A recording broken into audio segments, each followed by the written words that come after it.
આજે આપણે શીખીશું ગુણાકાર. જો બે રકમના ગુણાકાર હોય ને ત્યારે શું કરવાનું, પાછળની જેટલી સંખ્યા હોય ને એટલો 0 મૂકી દેવાનો. હવે શરૂઆત કરવાની. 3 એકા 3, 1 પંચા 5, 2 તેરી ને 6, 2 પંચા 10. હવે આ બંનેનો કરી દેવાનો સરવાળો. 0 વત્તા 6 એટલે 6, 0 વત્તા 3 3, 5 વત્તા 1 6. હવે આપણે બીજી સંખ્યા જોઈએ. 0,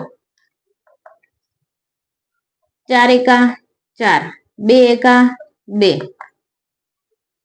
અહીંયા 0 મૂકવાનો આવે નહીં. 4 એકા 4, 2 એકા 2. અહીંયા 4, 4 વત્તા 2 6, 2 અને અહીંયા કઈ નથી એટલે 0 2. આનો જવાબ આવશે 264. હવે આપણે બે એક્ઝામ્પલ જોયા. તો હવે આપણે ત્રીજી સંખ્યાનો જવાબ તમે જરૂર કોમેન્ટમાં જણાવજો. ફટાફટ ગુણાકાર કરી દો તો શું જવાબ આવે એની કોમેન્ટ પણ કરી દેજો.